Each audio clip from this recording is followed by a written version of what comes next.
Welcome to Trailblazers and Titans with your host, Dr. Keith Haney. Trailblazers and Titans is your go-to podcast for insights, inspiration, and actionable advice from the world's most successful entrepreneurs and leaders. Each episode features in-depth interviews with industry pioneers, innovative thinkers, and business moguls who share their journeys, challenges, and strategies for success. Whether you're an aspiring entrepreneur, a seasoned leader, or someone looking to make a significant impact, this podcast provides the tools and motivation to blaze your trail and become a titan in your field. Tune in to learn, grow, and transform your vision into reality.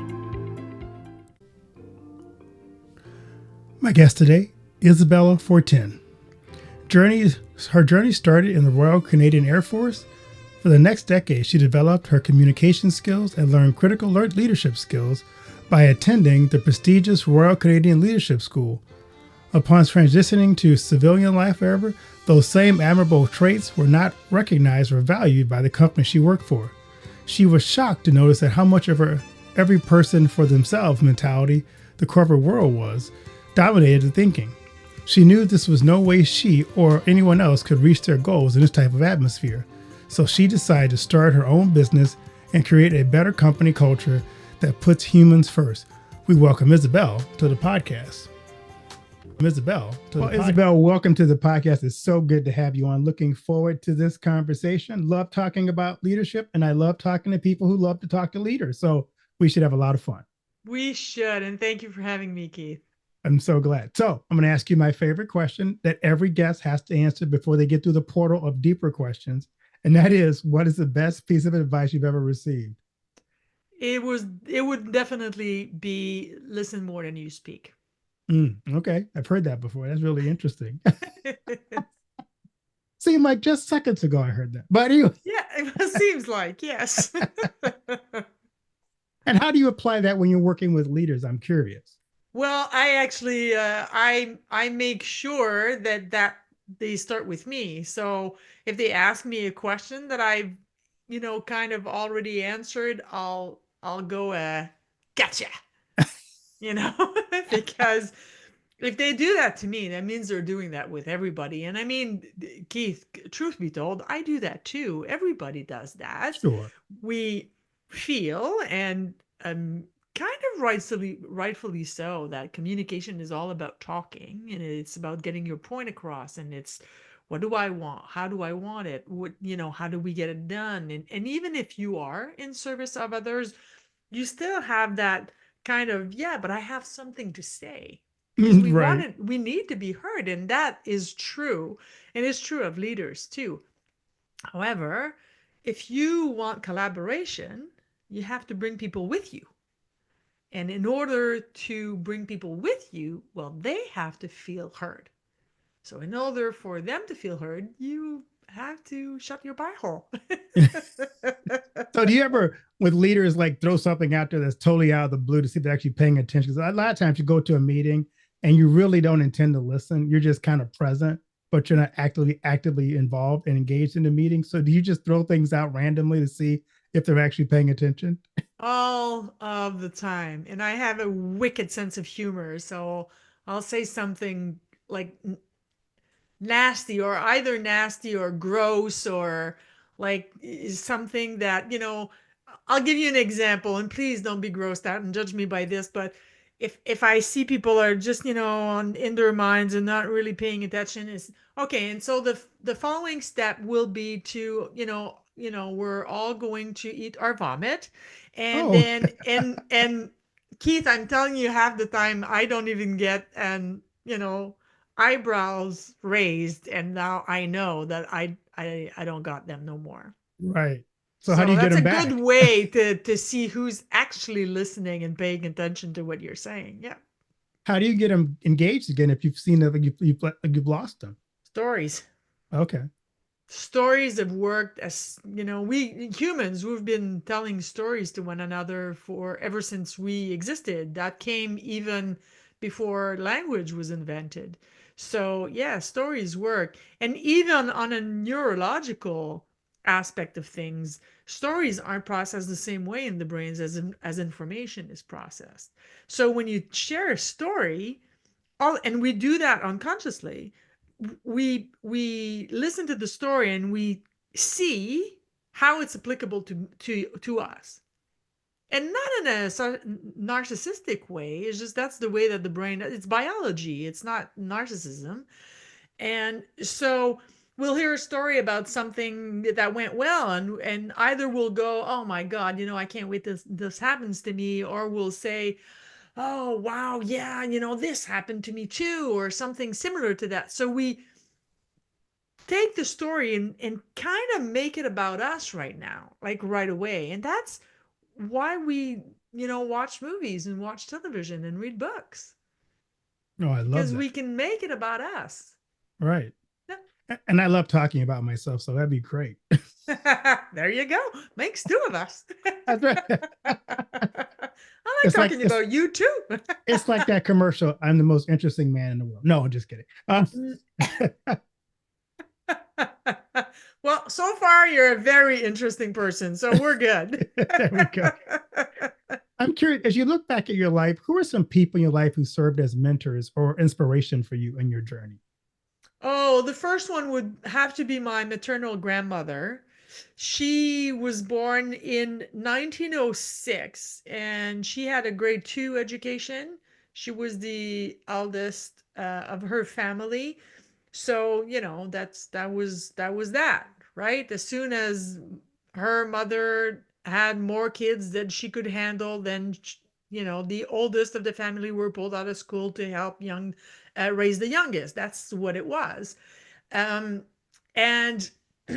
Keith, I have to tell you, she never missed an occasion to laugh. She would smile and sing and hum all of the time. And it's off topic, but I'm going to share this story because it's so beautiful. When she was about 75, I was in my 20s, maybe late teens, early 20s. And one particular Christmas time, I was given the task to go get her and bring her to the family gathering.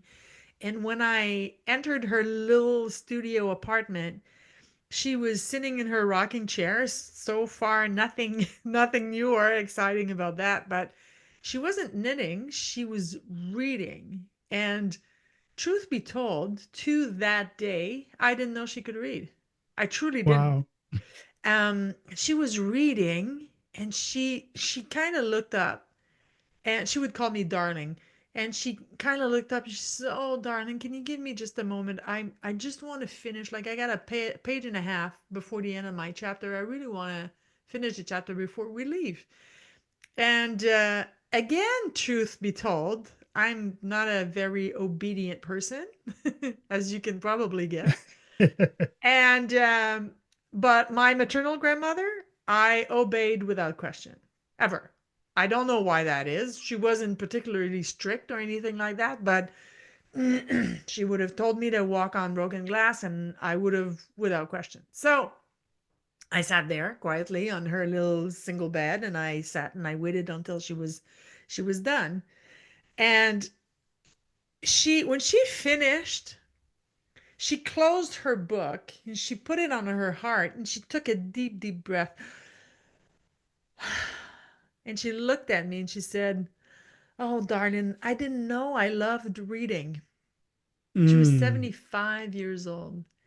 And at 75, she had just discovered something about herself. And that to me is so beautiful. that is beautiful. It's so beautiful and it gives me hope for my future. That means I still have things to learn about myself. That's great. That's an exciting news. It means you never stop growing. That's a wonderful lesson for us to know that we never get to the point where we ever need to stop growing, but always Amen. we're expanding our mind, our thinking, and learning keeps you young. Now we always heard. So Yes. Yeah, absolutely. Yeah, yeah. Amen. Yep. so you have an interesting background, and I'm curious what initially drew you to the Royal Canadian Air Force? It was the family business. Was it really? Yeah, both my parents met. They were serving their country. And when I joined, yeah, my brother, I'm the youngest, and my brother was an Air Force pilot. So out of high school, I didn't really question what was the next step. I just pledge allegiance to the Queen because that's what we do here in Canada. Mind you, the Queen is deceased now, but yeah, sign on the dotted line and went to boot camp. Wow. So I'm curious. My son's in the military. I'm just I know we talked a little bit about we don't talk about the training, but we talk about just the lessons he's learned. And I'm curious, what lessons in leadership did you learn from serving in the Air Force? Well, I think that the best way to answer that question is how traumatized I was when I joined corporate America. Okay. Yeah. Because, when you're in the military and that's the only job you've had, you just, that's the norm, right? The military way of doing things is the norm. But when I got out, my first civilian job, I was there for only 5 months, and oh my God, yeah, it was not fun. And the leader of our little group, there was 16 women working in that department, and the leader, I remember looking at her going, oh my God, like she's really bad at this. And but I truly honestly thought it was her. And I got to my second civilian job, and well, the second one is as bad. And I stayed there for a couple of years, like 3, maybe 4. And third civilian job, it's just more of the same. And I was at the time battling um, demons that were more pressing in my personal life. So I didn't, take the time to really analyze what was the matter with leadership in corporate America. And it was about a decade later that I went, ah, it's the leadership training. And now I'm back to the military because that was the essence of your question.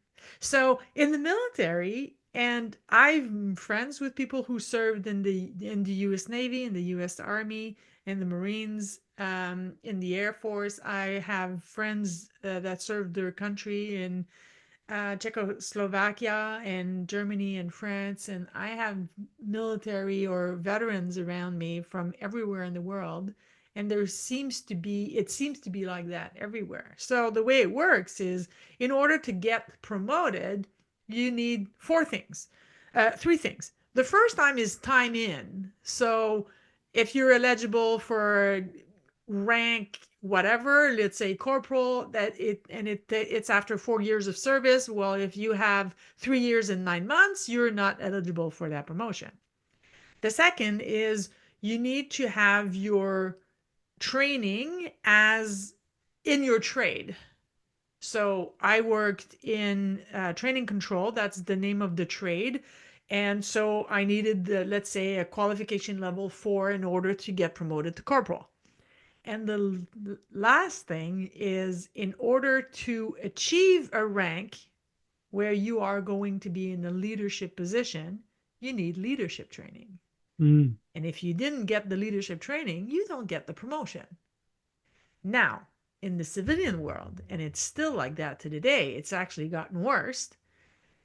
They will take the best salesperson, the person who hits their number month after month, year after year after year after year, and they say, oh, wow, this person is such a great salesperson. We're going to put them in charge of the sales department. Yeah, but selling is a skill and leadership is another. And they don't train them in leadership. And Keith, honestly, the number is scary.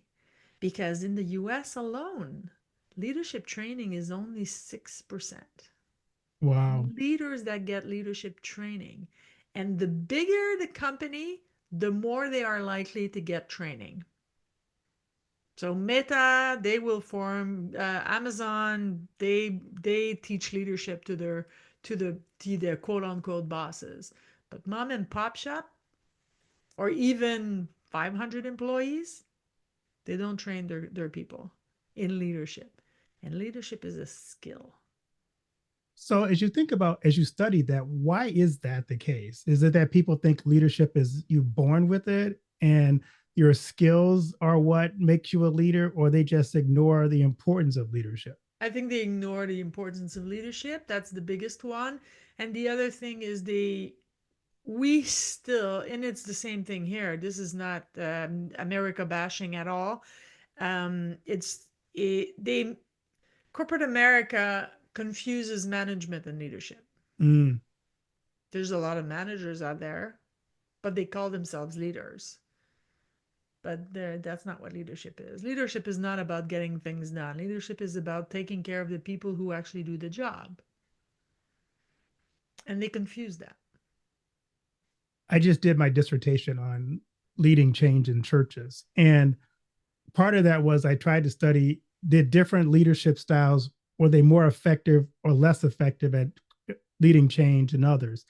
And I thought in the church, you'd find that servant leadership was going to be the number one style that did that. But I realized that actually performed rather poorly. It was transformational leaders who were better at leading organizational change. I'm curious, as you work in corporate America, do you find a particular style of leadership that is more conducive to being a better leader than others? Yeah, it's the same thing. It's transformative. It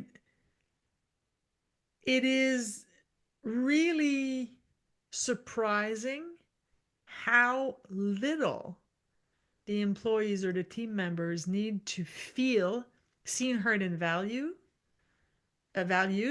in order to be willing to crawl through broken glass for their bosses. They don't need a lot, but they need it. And if you don't give it to them, but you know what? Now the youngest generation, they just leave. Or that's the new term now is silent quitting, is they don't quit the Right. job, but they quit their engagement in the job. And that is as costly as them leaving. So Yeah. yeah, the leader's job is to take care of the people. Do you have the necessary skills? If not, how can we train you? Do you have the necessary tools? If not, how can we better even your work environment? Are you comfortable? Do you have the right chair for your height, for your size, for your are you doing okay on a human level? Are you going through something without, being a therapist because that's not your job? Can I support you in something? Has your baby sister just, got diagnosed with breast cancer? Is your mom dying of or does your dad have Alzheimer's? Are you the in-between generation where you're facing your elderly parents that need help and your kids that are young, because we have children later in life now, so there's a generation that is always stuck in a sandwich, right? The Right. elderly parents and the young kids at the same time. So how can I, on a human level, how can I support you? Can I, give you an extra half a day off once in a while, just cuz there's nobody at home and you need a nap? I Right. understand you can't do that for everybody all the time. I understand that, but how can I support you on a human level? I'm curious when we talk about leadership and things you're talking about. I have always wondered, can you train someone to be a transformational leader? Yes. Or do you have to just like be born? Because there's always that question of, are you born a leader or can you raise up leaders? Yes. And the job of a leader is to create more leaders. Right. That's the job of a leader. Um the stats worldwide, the stats of excuse me, of sociopath is 3 to 5% worldwide. So these are people that are born without the ability. They don't have the ability to be empathic, Mm-hmm. to feel for somebody else.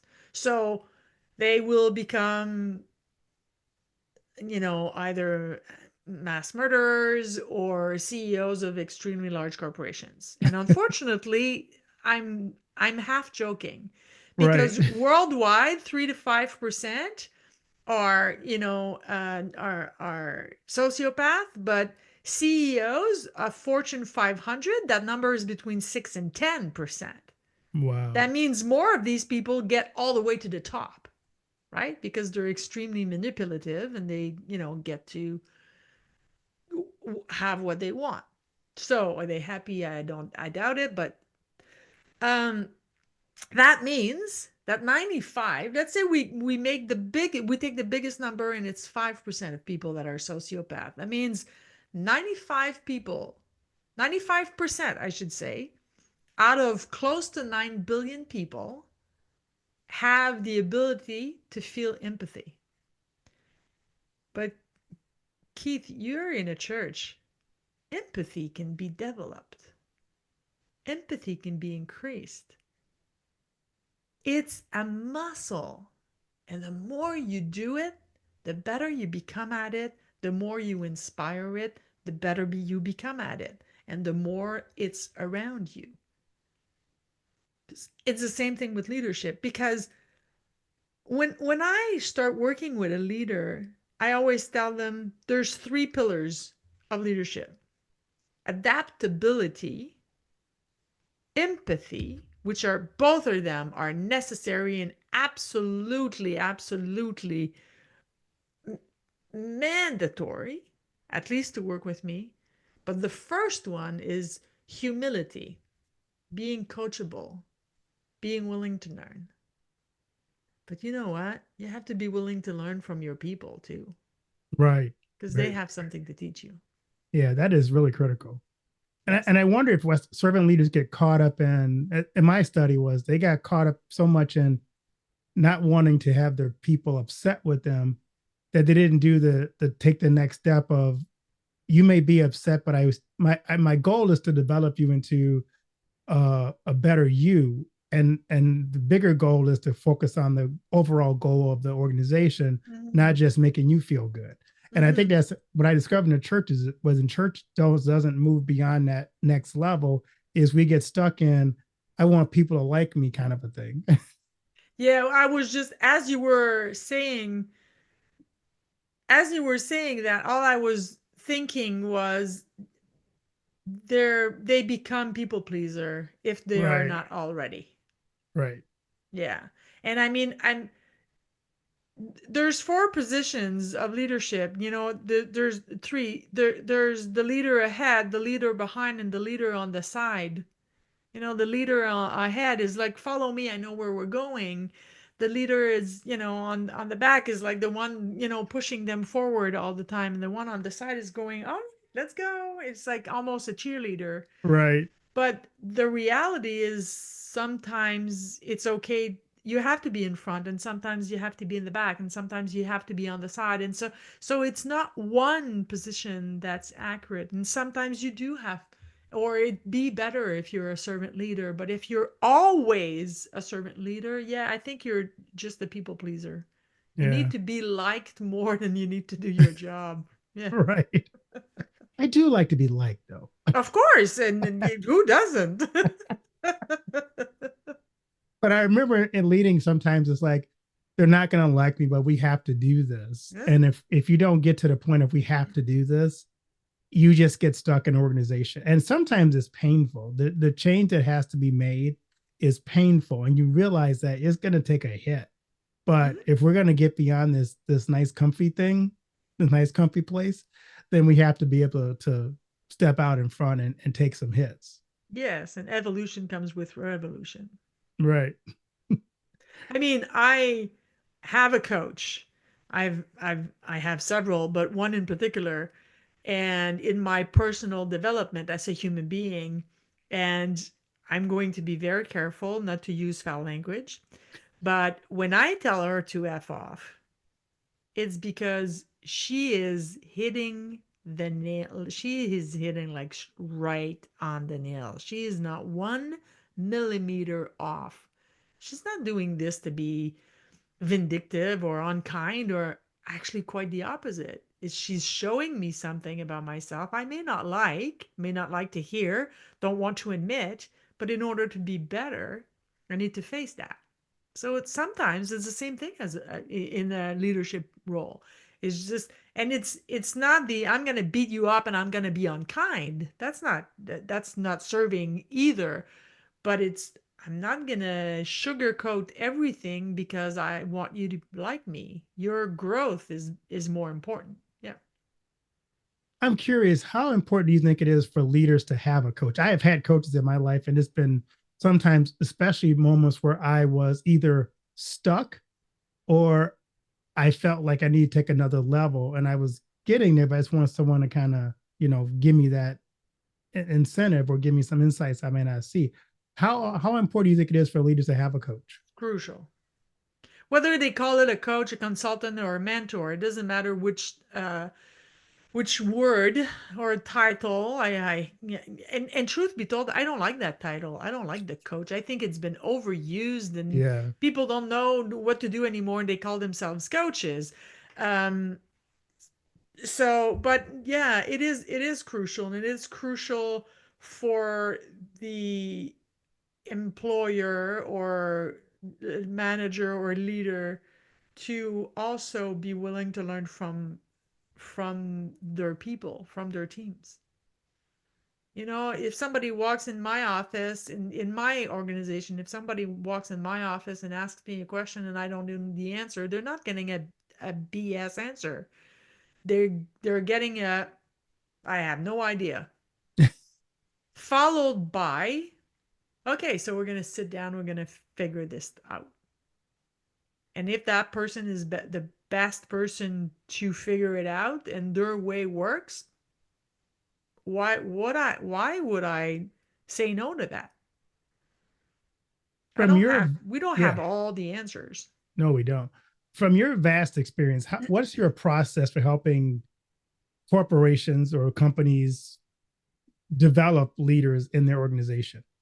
Well, the first thing that I do is I use a psychometric assessment that's called Nova. It's from Switzerland. I There are several assessments out there, or personality test if you prefer. I don't really particularly like that term, but because I don't think any personality has, to be tested, because if you say test, that means there's a possibility of failing, and there's no such thing. It's just what is there. So this assessment that I use, the reason I've done them all, name them, I've done them all except for the ones that came out in the recent years. But I like it because it not only goes into the cognitive preference or behavioral preferences or communication preferences of the individuals, but it also goes into the core motivations and the beliefs that the person has. And if you take a cognitive preference or even a behavioral preference and use it, um, if you take the metaphor of a car to identify that, well, the motivation is what fuels the car. And unless you use violence or fear, you can't motivate another human being to do anything. What you can do is tap into what motivates them and align it with what you want. Show them what's good, what's in it for them, in order to either buy from you or do it the way that you'd like them to do. So for me, using a tool like Nova is an expedited way to get to know not only the leaders but the people they lead. So then I can actually, it's not a cookie cutter method. I can actually teach the leader, well, this particular person, this is how you motivate that person. They will not respond to 20K more a year. They don't care. That's not their motivation. Their motivation is time.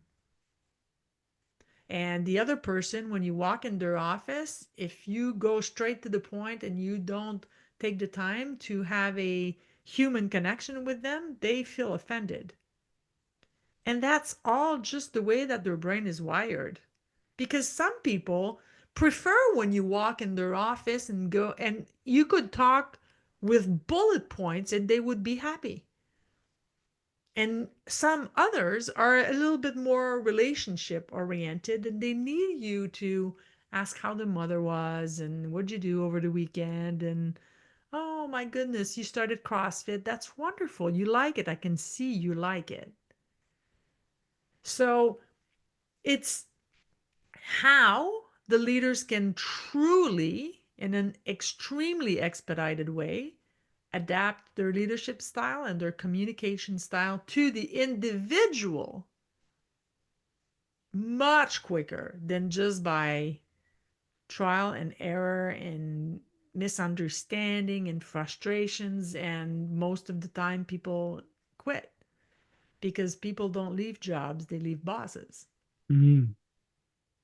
Well, 20K get my attention. But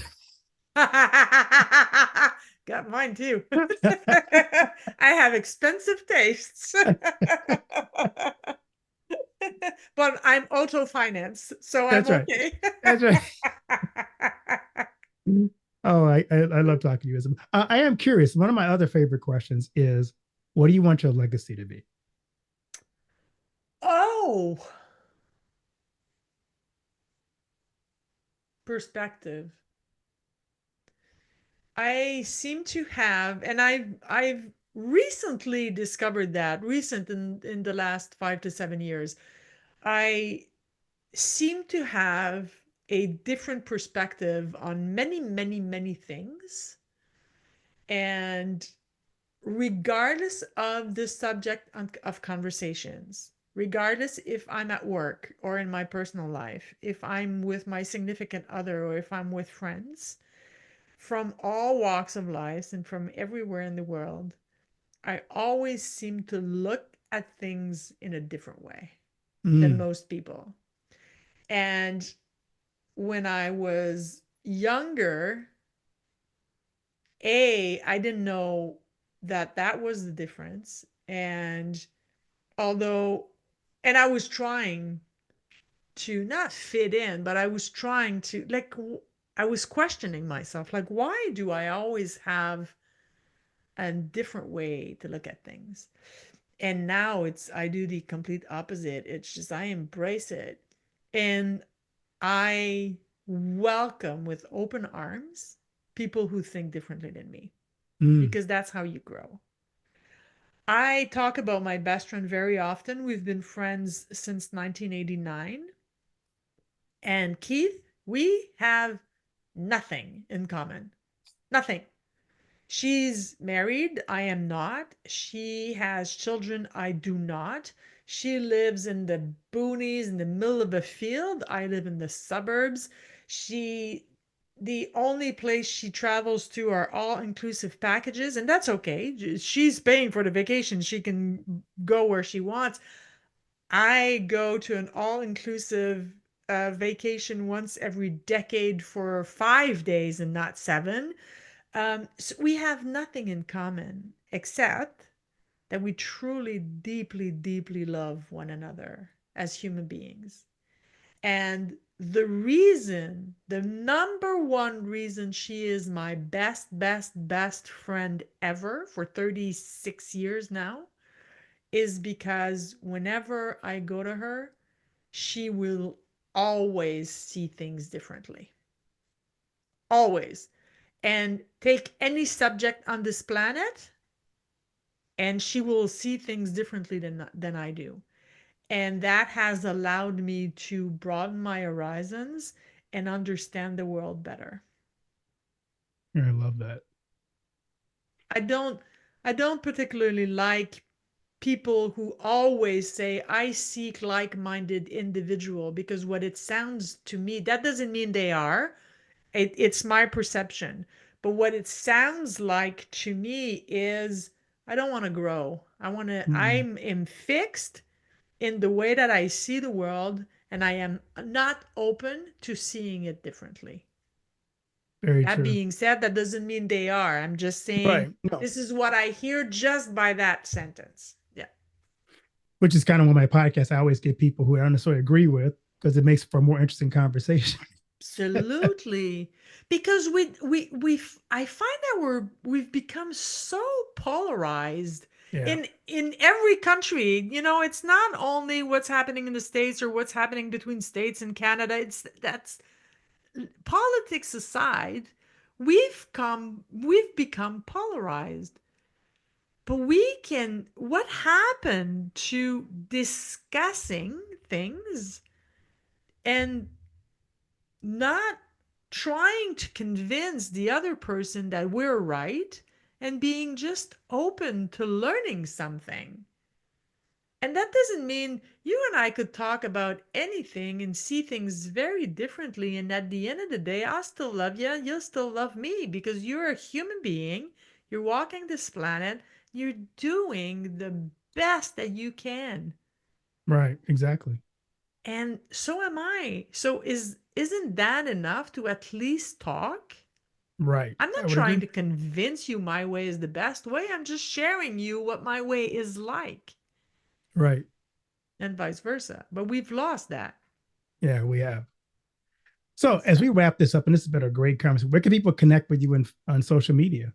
Social media is the best way is LinkedIn. Isabelle Fortin. There's a few of us, so look for the one with the purple hair.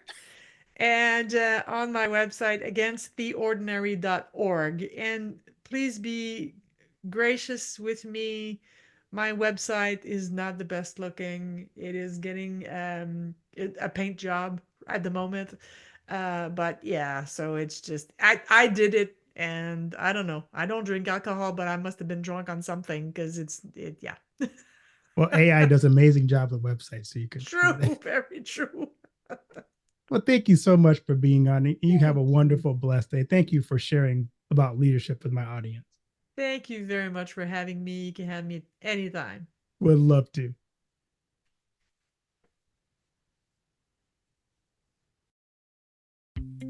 Thank you for tuning in to this episode of Trailblazers and Titans.